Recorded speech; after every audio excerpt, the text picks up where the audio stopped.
Good morning. Welcome to Billy the Dad again. It's Monday morning. What is this, April 24th? We are into our second week now. So if you joined me Saturday, you see all the first week, I was able to lose 5 pounds, beginning to end, Saturday to Saturday, 5 pounds weight loss. And that's just basic things. 90% is just showing up to work out. That's what I'm trying to tell you. I hope you can understand that and you can join me and you can help start improving your health, your fitness, and how you feel. 90% is just showing up. And we're doing very basic things. There's nothing special. I'm just a regular guy. I'm doing basic things. What your doctors tell you, what you've heard all your life. Exercise and good diet. Exercise and good diet. If you just do those things consistently, you're going to have progress. 90% is just showing up. Once we're at that point, later down the road, when we get really good fitness, then we'll start working on that 10% and really tighten it up. But for right now, I want to encourage you to do the basic, simple things you can do. Good diet and exercise. So we've talked about exercise. We talked about diet a little bit last week, and we focused on diet. The most important thing is trimming those calories back. Finding a way to track those calories. You journal it, use an app. I was just talking to a good friend yesterday who's had great success, lost 20 pounds in just a few weeks by tracking his calories, putting it on an app. Was it MyFitnessPal? MyFitnessPal. I use the same one. I'm not really using it right now. I'm controlling my calories by just intermittent fasting, sticking to 2 meals a day within an 8-hour period. So basically, I wake up, I work out, I skip breakfast, and I wait till lunch. I wait till noon to have my first meal. I eat that meal, and then I have dinner, and then I'm done for the day. And that has helped me limit my calories. Today, I'm going to talk about the second part to take that diet part to the next level. So not only limiting the quantity we take in, but now improving the quality of what we take in. Very basic, and I won't spend a lot of time on this, but real simple, basic stuff. Eat fresh fruits and vegetables. Fresh fruits and vegetables, nuts and berries. Eat your food in as close to its natural state as you can. As close to its natural state as you can. Of course, meat, we probably need to cook that. I'm not advocating to eat raw meat. There are some people that might recommend that. I know some sushi can be eaten raw. And there's some meats that we can eat raw. But be careful about that. I'm not advocating for that. I'm just saying keep it simple. So like salads are fresh. Cut your salad yourself. So take it from the head of lettuce, you cut it yourself so the nutrients are still there. As soon as you cut that and you break that barrier, the outside of the fresh fruit or vegetable, oxygen starts getting there, starts oxygenating and starts breaking down. So if you go to the grocery, you have a choice of an apple that's sitting there, a whole apple, or you have a choice of the apple slices that are in a little container. Take the real apple and eat that. That container, those slices have been cut who knows how long ago, and there's time for oxygen to start breaking stuff down, and you're not going to get as many nutrients. So fresh fruits and vegetables in as close to natural state as possible.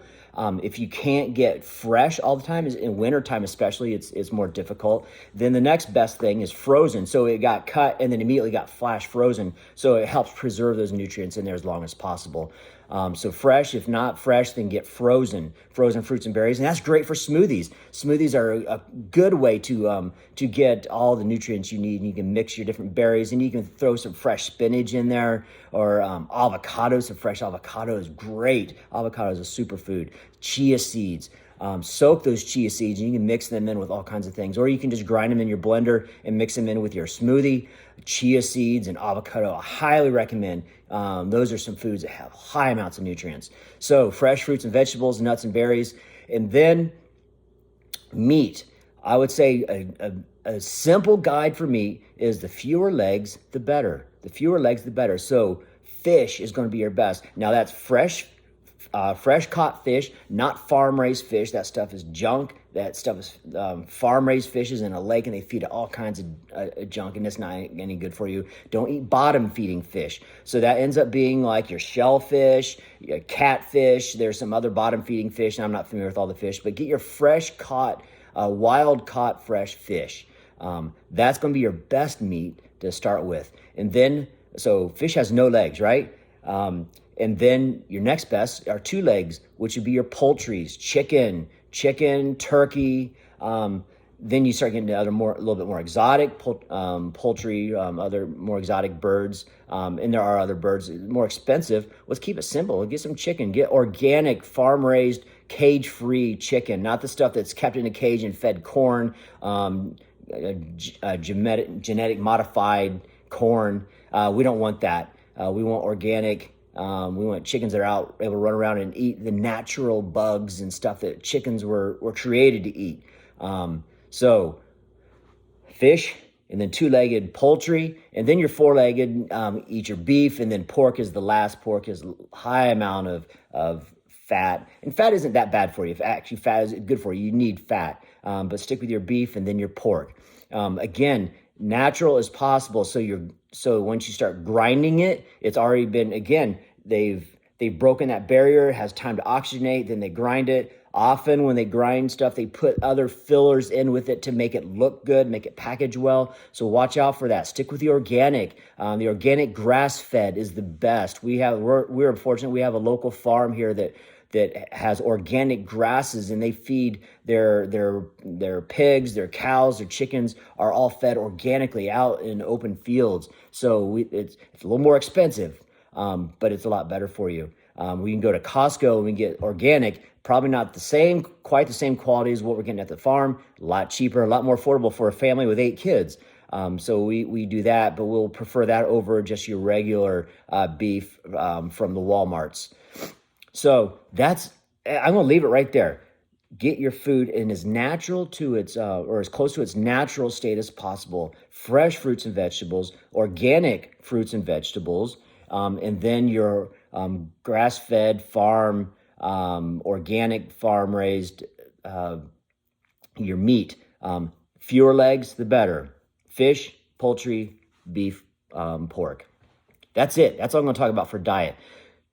I hope you have a workout partner. I hope you're developing your core group that's helping you to work out, that's motivating you, encouraging you. My core group right now that I work out with are my kids, at least 2 kids, usually 3 or 4 every day that I get a workout with. And that's my core group that motivates, encourages me. In addition, I have my expanded group. It's not a core, but it's an expanded group of you that are watching this. And every day I see people watching this. And so I know there's so many watching to see what the workout is. That motivates and encourages me. And that's one of the first reasons that I started this in the first place. The second reason is to help you. And I hope these are helping you. And I hope I'm encouraging you to find a friend, to develop your core group that'll help you get that 90% just showing up to work out. That's so important. Show up to work out. Speaking of workouts, today's workout. Today we started with, I threw in a Prelude.